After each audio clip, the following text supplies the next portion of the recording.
말씀은 레위기 26장입니다. 레위기 26장은 굉장히 중요한 말씀이에요. 언약의 축복과 권징이라고 하는 제목으로 말씀을 드리겠는데, 이걸 왜 중요하다고 하느냐? 그 이유는요, 레위기 26장에 모세가 말씀을 했고, 그로부터 38년 뒤에 신명기 28장, 29장, 30장에서 이 똑같은 원리를 다시 한번 또 말씀했어요. 그러니까 모세가 두 번이나 말씀하는데, 38년 뒤에 신명기에 말씀할 때는 레위기에는 챕터가 하나이지만은 그때는 챕터가 3개로 늘어나요. 그러니까 그만큼 이 말씀을 모세가 중요하게 여기고 있다 하는 걸 알 수가 있습니다. 레위기 26장은 구조가 복잡한 것 같아도 딱 3가지 구조로 나뉘어집니다. 하나는 뭔가 하면 이스라엘 백성들이 하나님과 맺은 언약을 지키면 축복을 받는다. 언약적인 축복, covenantal blessings, 이것이 1절로부터 13절까지 축복에 관한 말씀이고요. 그러나 언약을 어기고 배반하게 되면 징벌이 오게 된다 하는 게 14절로부터 39절까지, 14절로 39절까지가 26계절이 언약을 어기게 되면 징벌이 오게 된다. 그러니까 축복은 13기절이고 징벌은 26기절이에요. 그러니까 13기절하고 26기절하고 비교해 보면 몇 배라는 거 알 수가 있어요. 3배예요? 2배지, 2배. 13 곱하기 2 하면 26. 그래서 축복보다 징벌이 2배나 많다. 이건 뭘 말하냐면, 인간은 하나님이 택하여 구원한 백성이라 할지라도 하나님께 순종하는 기질보다는 불순종하는 기질이 2배나 많다, 그것을 말씀을 하는 것입니다. 그래서 순종해서 받는 축복이 13기절, 불순종해서 받는 징벌이 26기절, 이렇게 되어 있습니다. 그리고 40절로부터 45절까지는 이제 불순종해서 징벌을 받을지라도 이것이 하나님의 징벌이다 하는 걸 깨닫고 마음을 낮추고 회개하고 하나님께로 다시 순종하게 되면 하나님이 언약을 기억하고 언약을 회복하신다. 언약을 회복하게 하신다. 그러니까 레위기 26장은 복잡한 것 같아도 언약적인 축복, 그 다음에 언약적인 징벌, 그 다음에 언약적 축복의 회복, 요 3가지로 딱 구성이 되어 있다 하는 것을 알 수가 있습니다.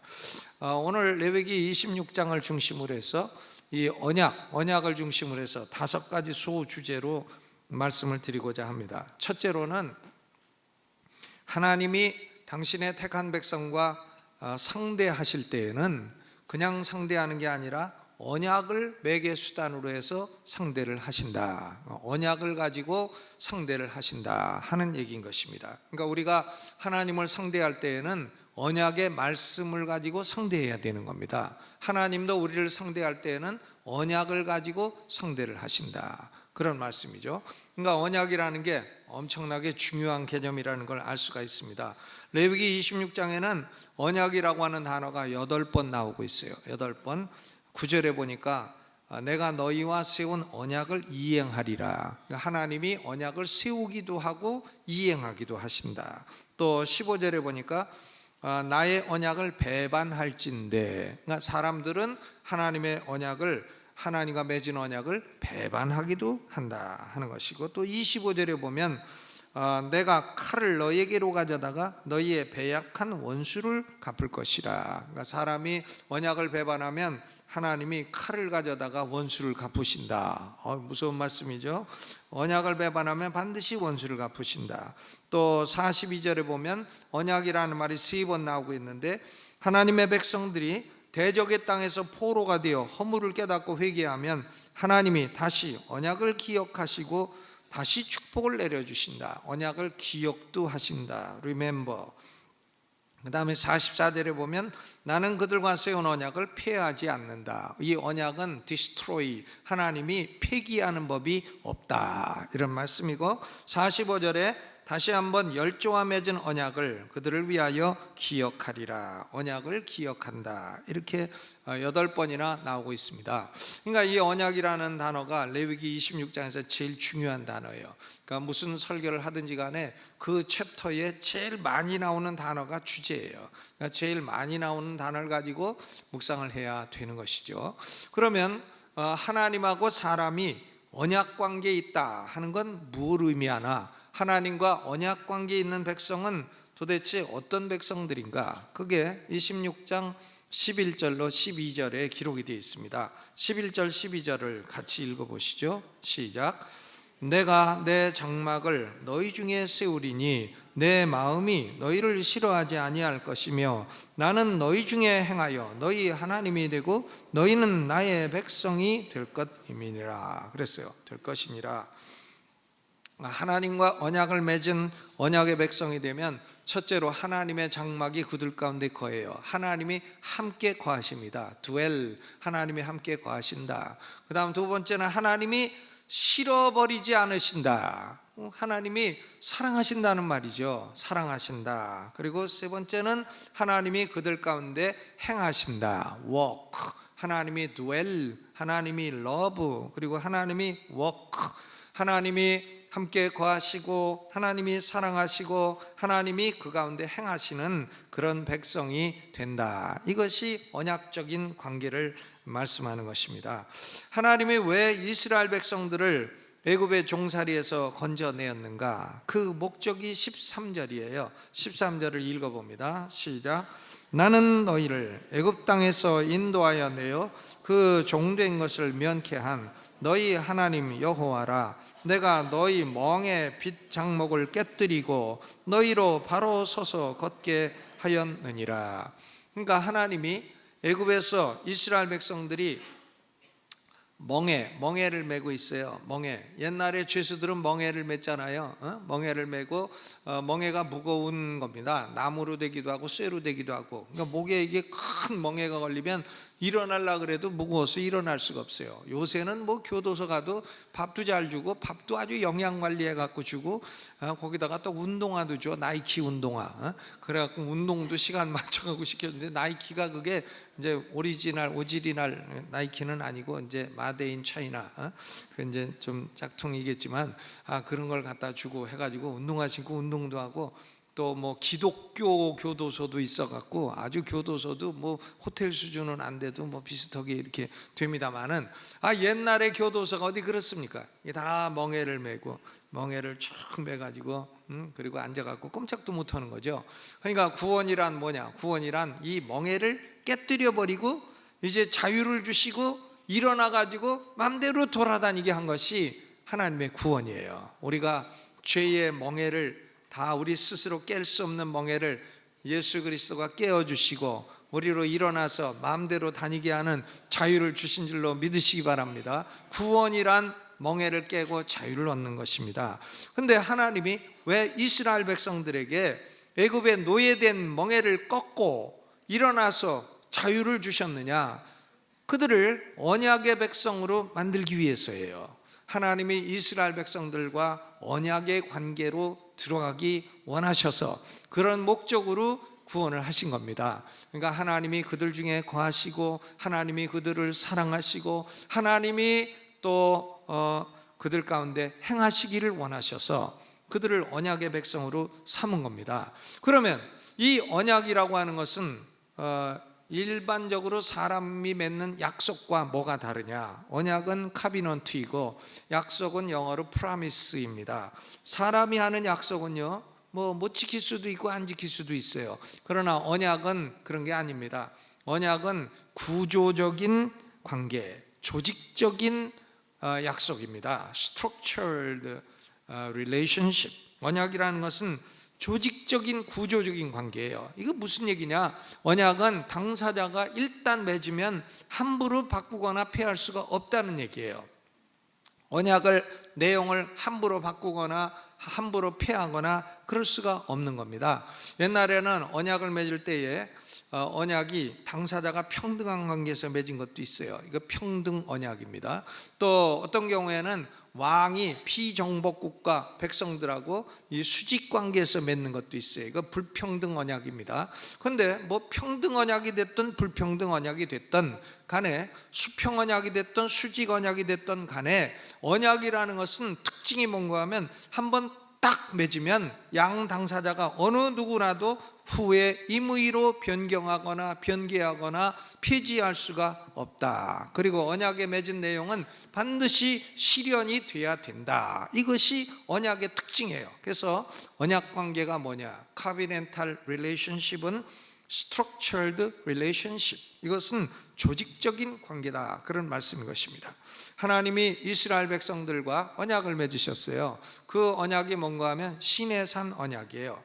출애굽한 지 2년 만에 2년째 됐을 때에 시내산에 도착을 했습니다. 해서 이 시내산에 출애굽에서 도합 2년을 시내산에 있으면서 언약을 맺었는데, 이 시내산 언약이 구약의 역사를 이해하는데 결정적으로 중요한 언약입니다. 출애굽기 19장 7절로 8절에 모세가 와서 백성의 장로들을 불러 여호와께서 자기에게 명하신 그 모든 말씀을 그 앞에 진술하니 백성이 일제히 응답하여 가로되 여호와의 명하신 대로 우리가 다 행하리이다. 모세가요 말씀을 증거했어요. 이 말씀의 핵심은 뭐냐면 십계명이에요. 십계명을 다 하십니까? 일신, 이상, 삼망, 사안, 오부, 육살, 칠간, 팔도, 국어, 십탐. 그게 무슨 방언이냐? 그건 이제 중요한 거 한 글자씩 딱 딴 거죠. 일신, 너는 나 이외에 다른 신을 내게 있게 말지니라. 이상, 너는 하늘에 있는 것이나 땅 위에 있는 것이나 땅 아래 물속에 있는 것이나 아무 형상이든지 만들지도 말고 절하지도 말라.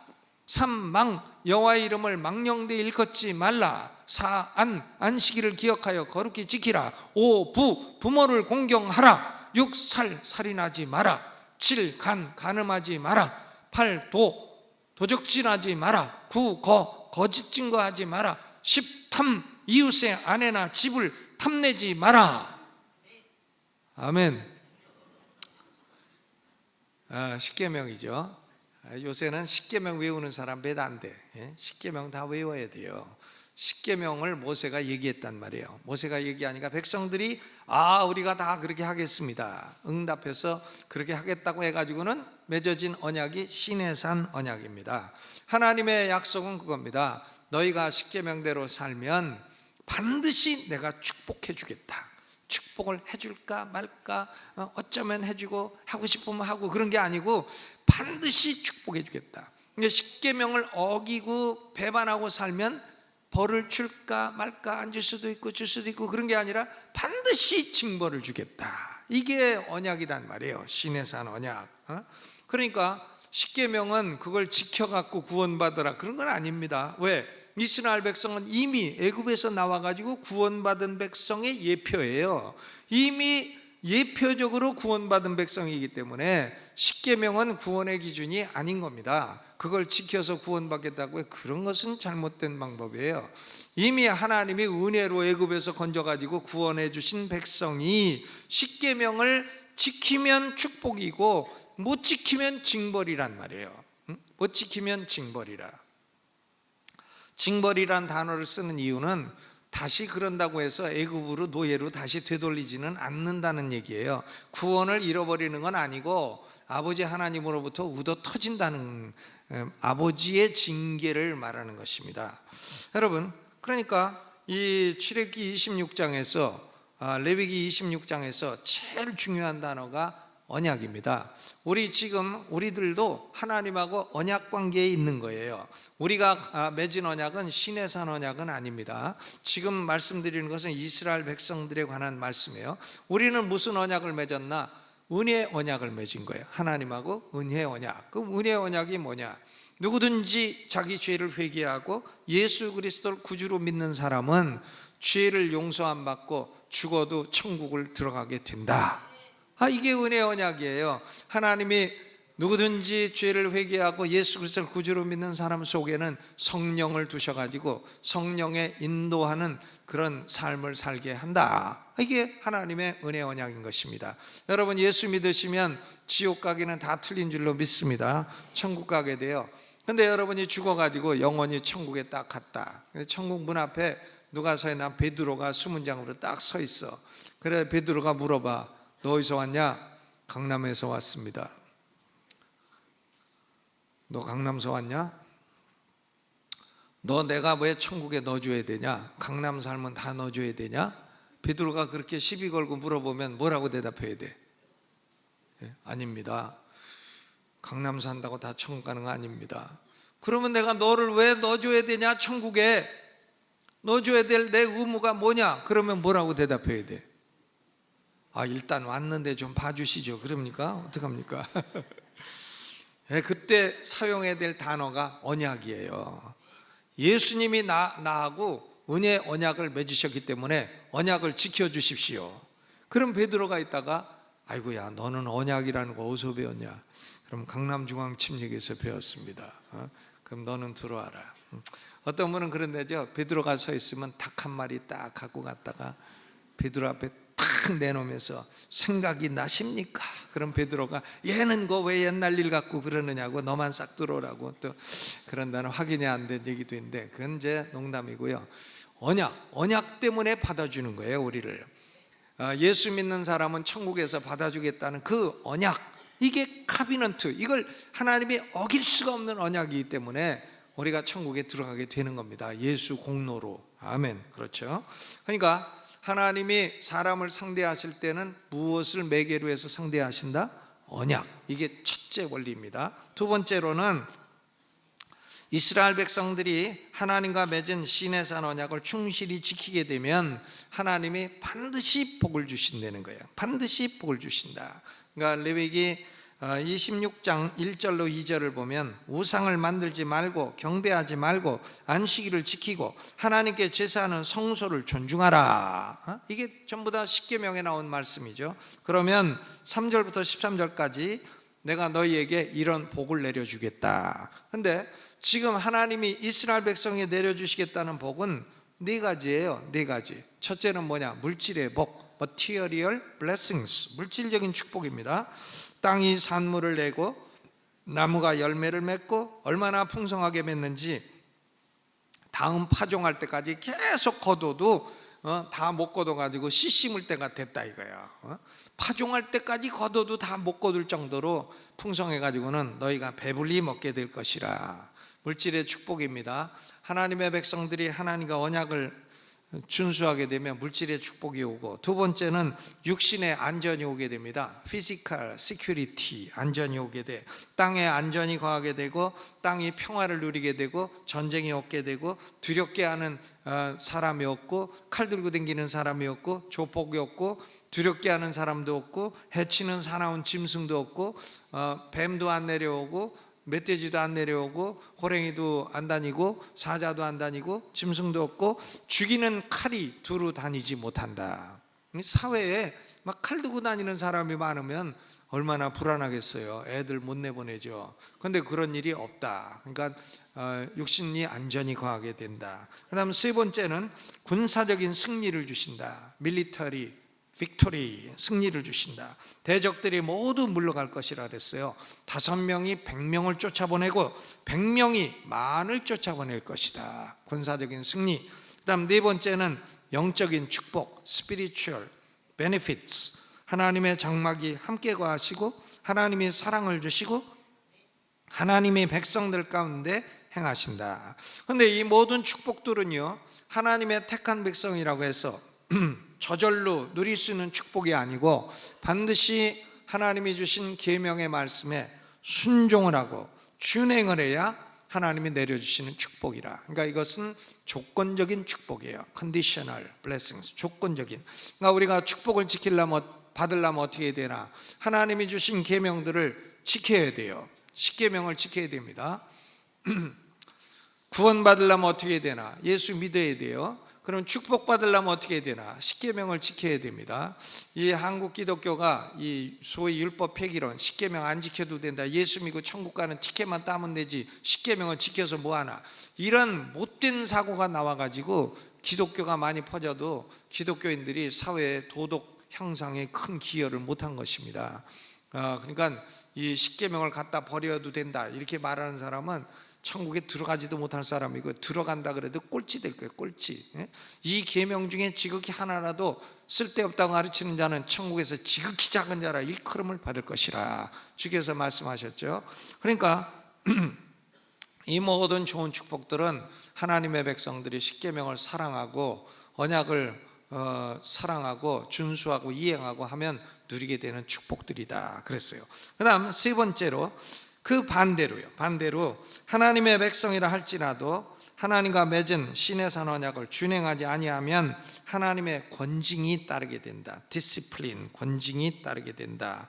14절로부터 15절 보면 모든 명령을 청종치도 아니하고 준행치도 아니하고 규례를 멸시하고 마음에 나의 법도를 싫어하며 나의 모든 계명을 준행치 아니하며 나의 언약을 배반할진대.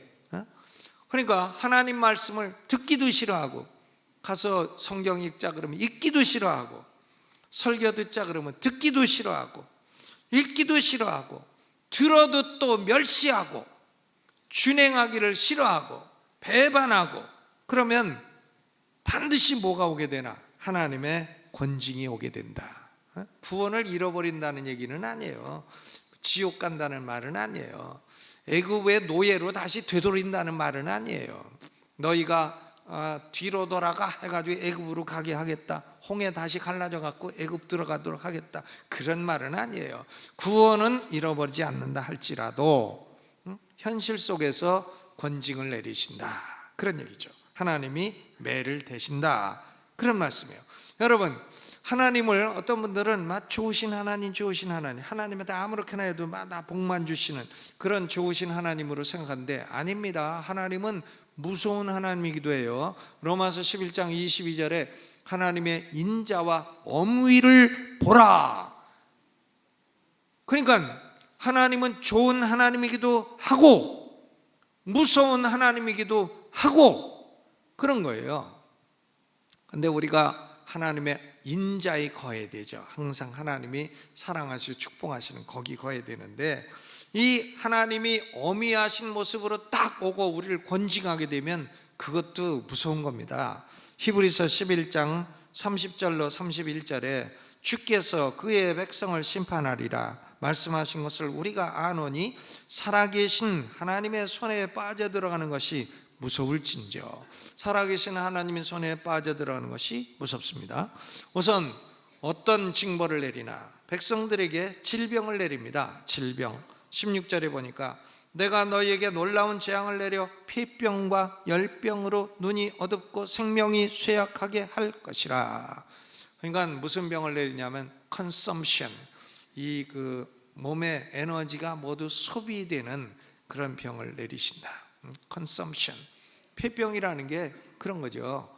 폐병이 결국은 몸의 에너지가 자꾸 소진되고 그래갖고 죽는 거죠. 암병도 그런 거죠. 먹으면 암세포가 다 먹어. 그래가지고 정상세포로 갈 게 없어갖고 결국 굶어 죽는 거예요. 암에 걸리면 굶어 죽어 영양실조로. 질병을 내리겠다. 또 두 번째는 물질적인 번영을 거두겠다. 가난하게 만들겠다, 그거예요. 농산물 수확을 해도 원수가 와가지고 다 뺏어가 버리게 하겠다. 16절 후반에 보니까 너희의 파종은 헛되리니 너희의 대적이 그것을 먹을 것이며. 대적이 와서 다 뺏어가. 참 무섭죠. 가난이 찾아오게 된다. 질병과 가난이 찾아오고 군사적인 패배가 온다. 17절에 보니까 내가 너희를 치리니 너희가 너희 대적에게 패할 것이요 너희를 미워하는 자가 너희를 다스릴 것이며 너희는 쫓는 자가 없어도 도망하리라. 전쟁 남은 패배. 그리고 육신의 안전을 잃어버립니다. 들짐승들이 창궐하게 되고 들짐승들이 자녀들을 해치고 육축들을 멸하게 될 것이고 도로가 황폐해져서 안심하고 밖에 나가 돌아다닐 수 없게 되고 죽이는 칼이 돌아다니게 될 것이라. 가난과 패배가 얼마나 극심한지 29절에 가면 너희가 아들의 고기를 먹을 것이며 딸의 고기를 먹을 것이라. 아니, 사람 고기를 먹어도 남의 집 자식 먹으면 그냥 남의 집 자식이니까 하고 먹겠는데 자기 자식 먹을 때 그거 넘어가겠어요? 그래도 아들 고기를 먹고 딸의 고기를 먹는다는 거예요. 야, 이건 얼마나 이게 참 괴로운 심판이에요. 근데 이스라엘 역사를 보게 되면 이 유다가 바벨론 왕 느부갓네살에게 망할 때에 실제로 그랬어요. 예레미야 애가 4장 10절에 보면 처녀 내 백성에 멸망할 때에 자비한 부녀가 손으로 자기 자녀를 삶아 식물을 삼았도다. 자기 자녀를 삶아 먹은 사람이 잔인한 사람이 아니고 자비한 부녀가 삶아 먹어. 그래가지고 두 집이 오늘은 네 자식 삶아 먹고 내일은 내 자식 삶아 먹자 하는데 한 집 자식은 먼저 삶아 먹었어. 근데 그 다음날 네 자식 내놓으라 그러니까 나는 못 준다 이래갖고 서로 쌈나고, 이런 것이 기록이 되어 있는 것이죠. 그 미국 사람들이, 제가 미국서 1년 동안 대학생들 강의한 적이 있어요. 1997년이죠. 근데 학생들이 나보고 한국 사람 개 먹습니까? 하고 시비를 걸어. 그래서 먹는다. 어쩔래? 그랬더니 뭐 야만족이라 그래. 그래서 야, 너는 성경도 안 읽어보냐? 이스라엘 백성들은 전쟁 나고 배고플 때 자기 자비한 부녀가 자기 자식을 삶아 먹었다고 안 돼 있냐? 근데 우리 한국 사람들 6.25 겪고 먹고 배고플 거 없어가지고 우리는 자식 안 삶아 먹고 개 먹었다. 뭐가 잘못이냐? 다행히 개가 많이 돌아다녀갖고 잡아먹었다. 그러니까 아무 말도 안 해요. 니네도 우리같이 6.25 겪고 그러면 개 먹게 된다. 뭐 새파트고 뭐 스피치고 도사견이고 다 삶아 먹게 된다. 그리고 배고파 죽게 되면 하나님의 택한 백성도 자기 자식 삶아 먹었는데 개를 왜 안 먹겠냐? 그래서 저는 개고기를 좋아하지 않아요. 나한테 개고기 사준다 자꾸 그러지 마세요. 근데 그렇다고 안 먹진 않아요. 가서 먹게 되면 또 같이 먹는 거지. 주시는 대로 먹고 때린 대로 맞고 시킨 대로 하고. 대한민국 군대 3대 교군 아니에요. 그러니까 먹긴 먹지만 그렇게 막 찾아다니고 좋아하고 막 그러지는 않습니다. 근데 개고기를 한번 가끔 먹어보면 특징이 있어요. 개고기는 눈이 확 밝아지는 특징이 있어. 그게 뭐가 눈 밝아지게 하는 뭐가 거기 들어있는가 봐. 그렇죠? 근데요, 하나님이 언약을 안 지키면 벌을 주시는데 병도 내리고 가난도 내리고 전쟁의 패배도 내리고 가장 참 극심한 것은 자녀를 삶아 먹는 이런 가난을 내리는데 그보다 더한 게 있어요. 그건 뭐냐면은 외국의 포로로 끌려가는 거야. 나라가 망하는 거야. 외국의 포로로 끌려가. 거기 보니까 33절에 내가 너희를 열방 중에 흩을 것이요 너희의 땅이 황무하여 너희의 성읍이 황폐하리라. 너희가 안식년 지키라고 했더니 한 번도 안 지키면 강제로 너희 땅이 안식년을 지키게 되리라. 그래가지고 유다 백성이 바벨론에 70년 포로할 때에 이 가나안 땅은 70년 동안 강제로 안식년 지켰잖아요. 결국 이것도 역사 속에 그대로 이루어졌어요. 그러나 하나님이 애굽으로 그런데도 다시 돌리지는 않았어요. 바벨론 포로 갔다가 70년 뒤에 다시 돌아오게 하셨죠. 여러분, 그러니까 이스라엘 역사를 보게 되면 언약의 축복을 받은 얘기보다는 언약의 권징을 받은 얘기가 훨씬 많습니다. 훨씬 많아요. 우리 대한민국은요, 하나님이 어떻게 보면 우리나라를 많이 치셨어요. 그죠? 일제 36년 그리고 6.25 이게 보통 매입니까? 아주 큰 매죠. 근데 이 매도요, 이게 다 결국은 이런 매가 없이는 우리나라가 유불선의 이 3대 종교에서 벗어날 수 없을 겁니다. 유교, 불교, 선교, 뭐 온갖 무당, 만신, 박수, 점쟁이 뭐 별 희한한, 하여간 대한민국 종교는 별 희한한 게 많고요. 기독교도요 아주 무당스러워. 기독교도 아주 무당 같은 기독교가 많아. 많죠. 그런데 이게 우리 기질이 그렇단 말이에요. 우리 대한민국 기질이. 이걸 일제 36년에 박살내고 그래도 덜 나니까 6.25까지 박살내고 그래가지고 우리 백성들이 이제 아이고 하나님 아버지 여호와여 살려주세요.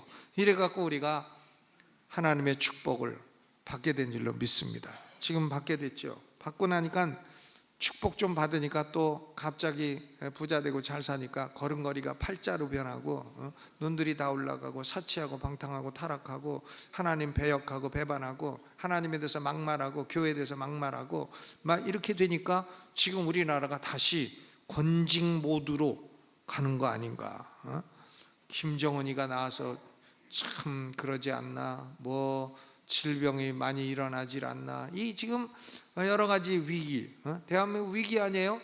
교육의 위기, 재정, 이 경제의 위기, 또 뭐 국방의 위기, 뭐 어떤 사람들은 또 땅굴이 뭐 어디까지 들어왔대나 뭐 그런 소리 하고 다니고, 뭐 다 믿을 수는 없는데 그래도 안 믿을 수도 없는 얘기고 그런 건데, 야, 지금 우리가 위기에 와 있어요. 그러니까 우리가 이런 위기에 어떻게 해야 되나. 여기 레위기 26장에 네 번째 아주 중요한 원리가 있습니다. 그건 뭔가 하면 언약을 배반함으로 권징을 받는 상황이라 할지라도 이스라엘 백성들이 하나님의 권징이라는 걸 깨닫고 죄를 자복하고 마음을 낮추어 징벌을 순순히 받으면, 자복하고 마음을 낮추고 회개하면 하나님은 다시 언약을 기억하시고 언약적인 축복을 내리신다.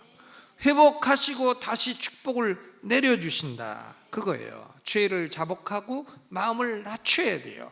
마음을 낮추고 죄를 자복하면 하나님이 다시 복을 내려 주신다.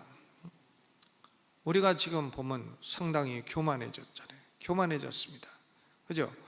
그러니까 갖가지 권징이 오게 돼. 갖가지 권징이 오는 사인들이 많이 나타나게 되는 것입니다. 여러분, 다니엘서 9장에 선지자 다니엘이 70일에 관한 계시를 받을 때에도 자기와 열조의 죄를 자복함으로 하나님이 계시를 주셨어요. 느헤미야 1장에 페르시아 왕 아닥사스다의 술 맡은 관원장인 느헤미야가 예루살렘에 성벽이 없어가지고 원수들이 와서 능욕을 한다는 걸 듣고 자기와 이스라엘의 죄를 자복함으로 성벽 재건의 기도응답을 받게 되었습니다. 신명기 30장 1절로 10절도요, 이스라엘 백성이 포로된 나라로 끌려가가지고 포로된 나라에서 레위기 26장 신명기 28장이 이제 생각났도다 하고 생각을 하고 회개하고 하나님께 돌아와 온전한 마음으로 순종하면 하나님이 다시 기뻐하시고 복을 내리시고 생명을 얻게 하겠다 말씀하셨어요. 여러분, 우리도 자녀를 기르는데 자녀가 잘못해서 한 대 때렸다, 때렸는데 막 고통을 받다가 아빠 잘못했어요, 나 다시 똑바로 하겠습니다. 그러면 더 때립니까? 아니면 받아주고 너를 때리는 아빠의 마음은 더 아팠도다, 뭐 그럽니까? 어떡합니까? 때렸는데 잘못했다고 울고 오면은 더 때려요? 잘못한 거 인지 알았냐? 그러면 더 때립니까? 그러지 않습니다. 보통 아버지는 다 받아주고 너를 때리는 내 마음이 더 아팠노라 뭐 이러면서 그냥 고기도 사주고 이전보다 더 잘해주죠. 마찬가지예요. 오늘 우리가 읽은 이 레위기 26장 40절로 45절은 권징을 받는 상황에서도 회개하고 돌아오면 하나님이 다시 축복을 회복하신다 하는 얘기인 것입니다. 다섯 번째 중요한 원리는요, 하나님은 축복을 주시던 권징을 주시던 이스라엘 백성에게 언약을 주셨다고 하는 사실은 이게 은혜라는 겁니다.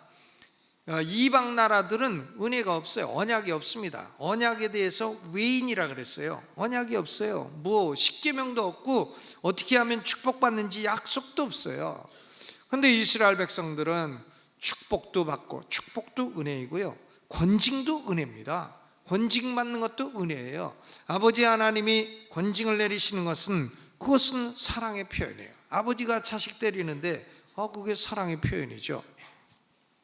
히브리서 12장 6절에 주께서 그 사랑하시는 자를 징계하시고 그의 받으시는 아들마다 채찍질 하심이니라. 그러니까 권징도 은혜고 축복도 은혜입니다. 그러니까 언약을 주었다 하는 것 자체가 은혜라고 하는 것이 아주 중요한 원리인 것입니다. 자, 그러면 이제 지금까지는 졸았더라도 지금부터 잘 들어야 돼요. 아주 중요한 거니까 잘 들어야 돼요. 그러면 이것은 이스라엘 백성에게 대한 말씀인데 이것이 오늘날 우리 그리스도인들에게도 똑같이 적용이 되느냐. 중요한 말씀이죠. 우리가 십계명 지키면 다 물질적인 축복 뭐 다 이렇게 다 받느냐, 똑같이 적용이 되느냐. 똑같이 원수가 와도 우리가 십계명 지키고 있으면 다 물러가고 이렇게 되느냐. 저는 그렇지는 않다고 생각합니다. 100%다 똑같이 적용될 수는 없다, 이렇게 생각돼요. 왜냐하면 이스라엘 백성들은 시내에 산 언약 아래 있지만 오늘 우리는 예수 그리스도가 우리를 위해 공로를 세워주셔가지고 우리가 예수님으로 말미암아 구원받는 은혜 언약 아래 있기 때문이에요. 우리가 있는 언약이 좀 다르다 이거죠. 우리가 있는 언약은 은혜 언약입니다.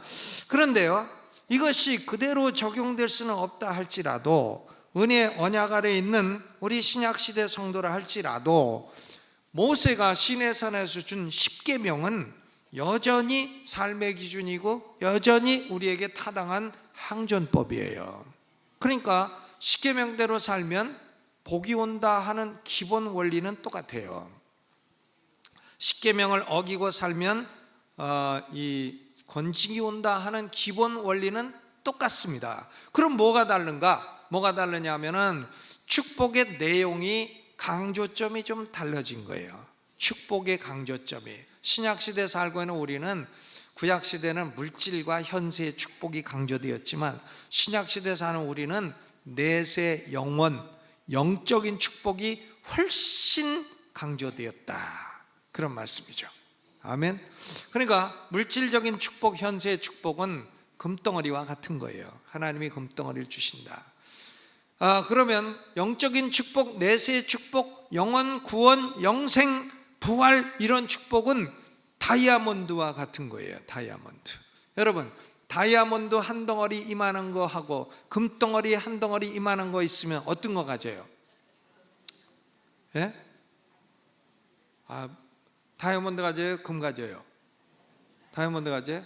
저는 아니에요. 둘 다. 둘 다 주시옵소서. 그러게 되죠. 금덩어리 그것만 해도 얼만데. 근데 만약에 둘 중 안에 하나만 가져라 그러면 어떤 걸 가져? 그러면 뭐 무조건 다이아몬드지. 응? 무조건 다이아몬드입니다. 그러니까 신약 시대에는 십계명대로 살면 축복이 오고 못 살면 권징이 온다 하는 기본 원리는 똑같지만 하나님이 주시는 축복의 내용이 영적인 데에 좀 더 강조점이 가 있다, 그런 말씀. 축복의 내용이 좀 더 영적이고 내세적이다, 이런 말씀인 것입니다. 그러니까 사도 바울 같은 사람, 위대한 12사도들 보면 뭐 그 사람들이 큰 부자였냐, 그렇지 않습니다. 그러나 그들은 천국의 내세의 위대한 스타들이죠. 뭐 천국의 스타들입니다. 그분들은요, 위대한 복을 받은 사람들이죠. 그러니까 뭐 금덩어리 가지고 우리가 천국 가면 베드로가 만나면 그런다잖아요. 그 화장실 보도블록 갖다 도로 제자리 갖다 놓으라고. 그런 것처럼 하나님이 신약시대에 주시는 복은 엄청난 복이에요. 이 세상에서 뭐 물질 조금, 뭐 안전 조금, 뭐 그런 거 하는 거 하고는 비교도 안 되는 복이란 말이에요. 그것을 하나님이 우리에게 주시기 위해서 때로는 현세적이고 물질의 복을 희생시키실 수도 있다, 그런 얘기예요. 그러니까 우리에게 영적인 복을 주시기 위해서 때로는 하나님이 우리한테 질병을 주실 수도 있고 물질을 거두실 수도 있고 이렇게 하실 수가 있다는 겁니다. 그렇다고 해서 하나님이 우리를 복을 안 주시나? 그건 아니고 더 큰 복을 주시려고. 사도 바울 같은 사람 사탄의 가시를 주어가지고는 질병을 앓고 있잖아요. 근데 그렇게 한 이유가 뭐냐? 너를 교만하지 않고 하나님이 크게 들어 쓰시려고 한다, 이렇게 말씀했습니다. 그러니까 우리는 참 신약 시대에는 복은 복이 돼 영적인 복이 더 많이 강조된 시대에 살고 있다 하는 말씀인 것입니다. 근데 우리는 뭐 사도 바울이 아니니까 하나님이 영적인 복도 주시고, 그죠? 다이아몬드도 주시고 또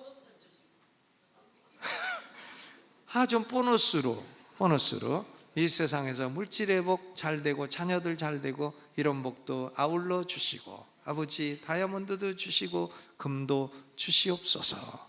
아멘. 그렇습니다. 여러분, 우리나라는 참 지금 좀 위기시대예요. 위기시대니까 이런 때는 불신자들 보고 정치 잘해라 정치 잘해라 그럴 거 아닙니다. 불신자들 책임이 아닙니다.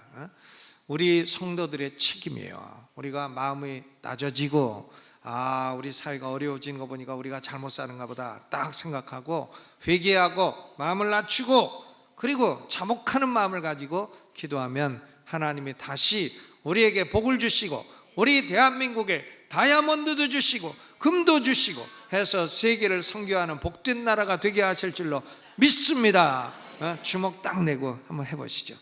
다이아몬드도 주시고 금도 주시옵소서. 하나님 너는 욕심도 많다 이제 그럴지 몰라요. 금도끼도 주시고 은도끼도 주시고 다 네 도끼냐 그러면 예 저의 도끼입니다.